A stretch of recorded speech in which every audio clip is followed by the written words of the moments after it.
Well, hello everybody, and welcome back to G Bear's Off-Grid Ways, a homestead in the desert. And this is the weather station showing you what it's like right now. It was a beautiful day today, except I had a few little problems. I dropped my phone again, broke the screen pretty good, 3 places. Got to get the thing repaired, but right now there's 2 lines just to the right of the station going through my screen. 2 white lines. I don't know if they're going to end up in the video or not, but we'll see, right? All right, so this is what it is right now, and let's head on outside here. I want to show you a few things that I got done today. Number one is I moved the washer back in, and I had enough scrap roof edging to seal all the way around the bottom so critters can't get up underneath it again.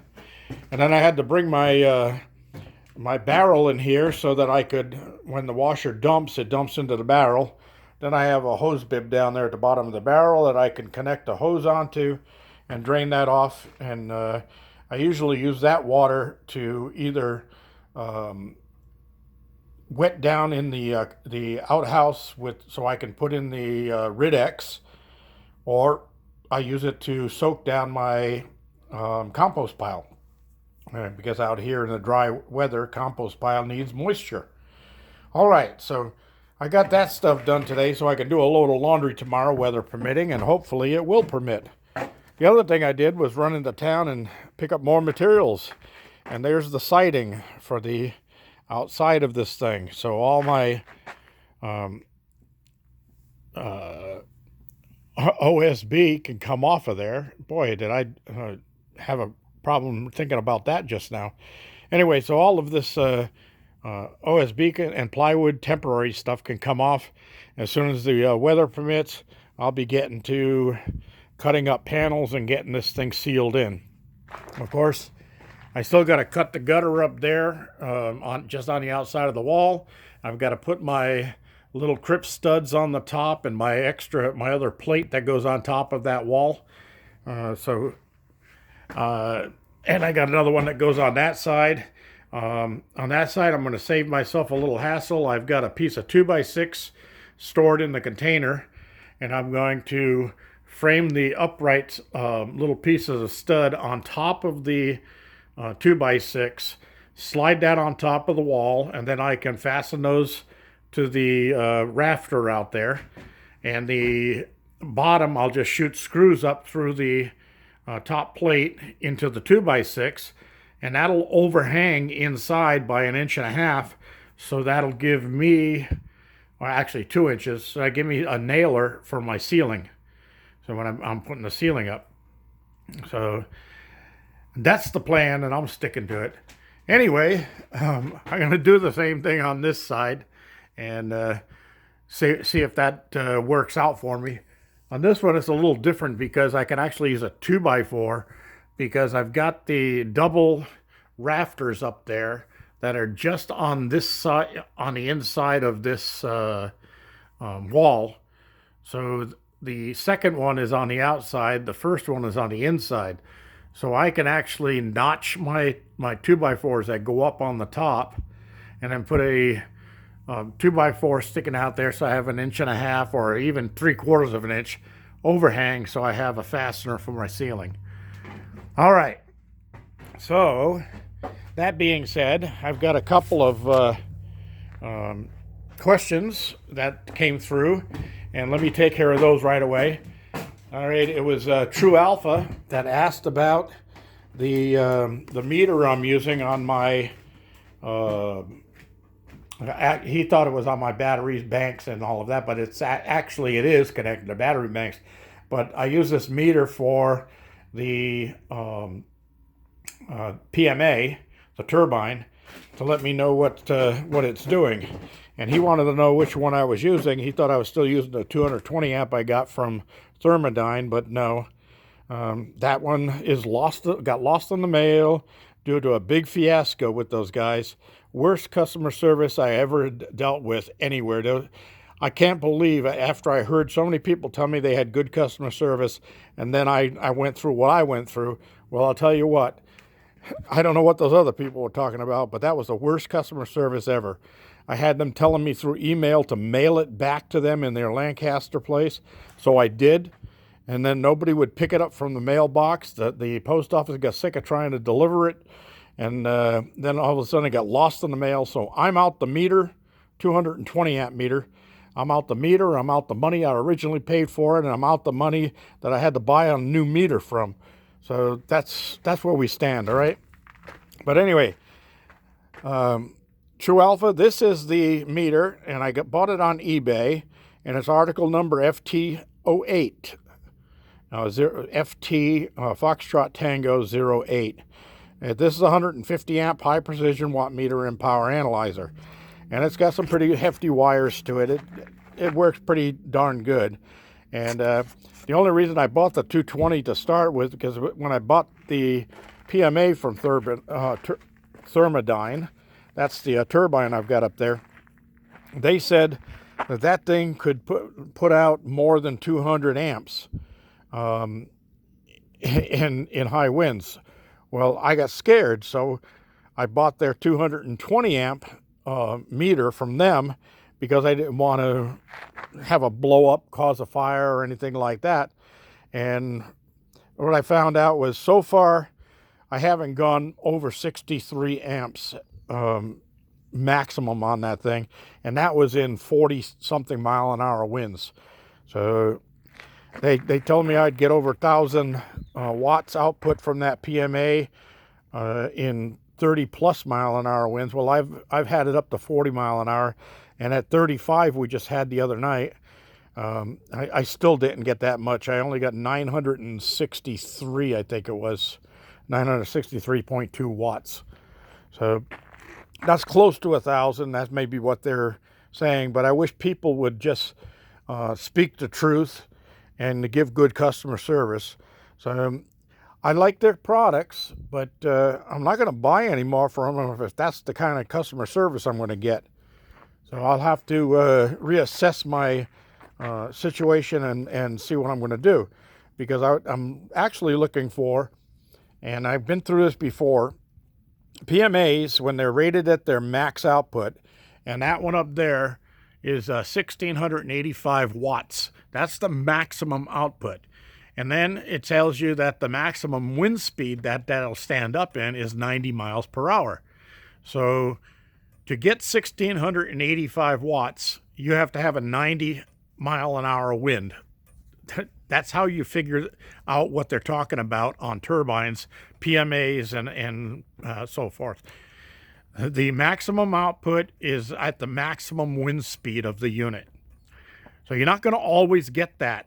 So what I'm getting is adequate, although I'd really love to see a unit like that would actually put out in 20 mile an hour. Well, actually say, let's go from 10 to 18 mile an hour and put out 900 watts. I'd like to see that. That would be a great thing.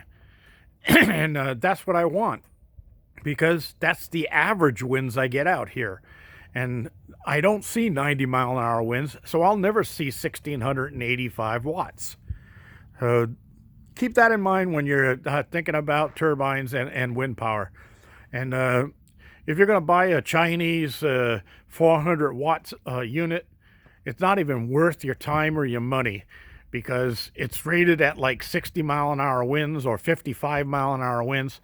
You're not going to see those winds on a regular basis, so you're never going to see 400 watts. And in the lower wind speeds, what you're going to see is maybe 100 watts. Get yourself another solar panel. That'll give you 100 watts. 100 watts isn't going to do anything but run a light bulb for you. So that's stuff I learned the hard way. Nobody would answer questions and tell me that stuff when I was getting ready to do all of this. All right, next. Clark Robinson wanted a view of the roof. Well, since I had a little problem with my phone today, and during the problem when it got dropped, it actually got submerged underwater when that happened. So I had it in a bag of rice all day, and finally got it to where it's working again. But I'm going to have to call tomorrow, and I've got insurance on it, and have them come out and fix the thing for me. So anyway, I'm not going to go up on the ladder now, but I will get up there and on a very soon to be future video and show you what the roof looks like. I've got the roof edging that's going to go around the top anyway, so I can get the tar paper down and tack it down really well so it'll hold up in some of the winds, but it'll also give me a waterproof seal just in case a little surprise rain comes. But I'm not going to do that stuff until I'm closed in. I'm going to get this siding up onto the walls and get closed in first, and then I'll get up on the roof and show you what's going on. I also had to get a smaller dryer. This is an apartment size dryer. It goes from the container over to the corner here.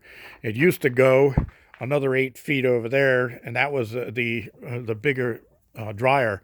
But now that I've extended this, made a laundry room here, I have to have that shortened up a little bit, and so my dryer is smaller. That's okay. I'll just do smaller loads of laundry. Okay, so another thing I did was I got some electrical boxes on today's trip, and I've got those all situated. I got one under each window on each wall over there also. Then I got one up high up there where I'll probably put my TV set, so that sitting out here to just tilt your head up and look. I don't know if I'll leave this. I might leave this as a breakfast nook table here. That'd be pretty cool. I don't know. That's something that's, because I've got it, it'll be here for anyway. But I did want to get my wooden chairs inside before the weather gets bad, because they're not going to last out there in the bad weather. So that's it. I took down all of the apparatus that was hanging on the walls, took out all the extra screws, the hooks that were on the top, and I've got a load of 2x4s underneath there. I might be able to get some of the ceiling joists in here, and that'll be one plus, because then I got a box that's going up there, which is right here, and that's for my ceiling fan and light. That'll be right here in the center of the room.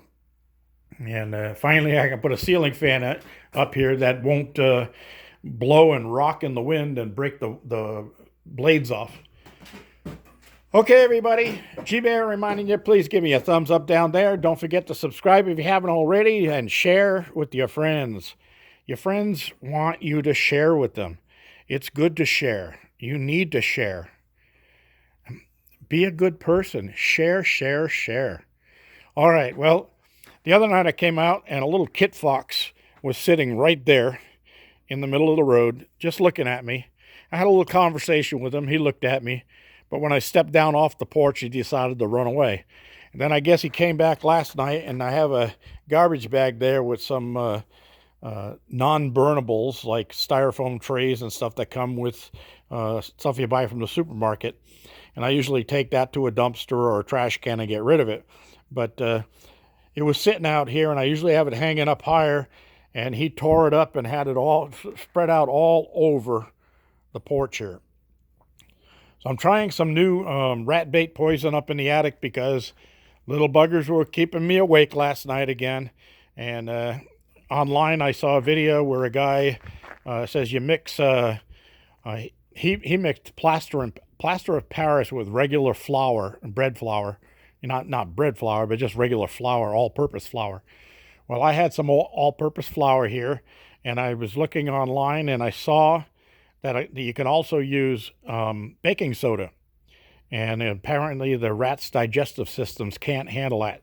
So it's a 1-to-1 mixture with either one, flour to plaster of Paris or flour to baking soda. And what happens is it makes the rat thirsty, so they drink water.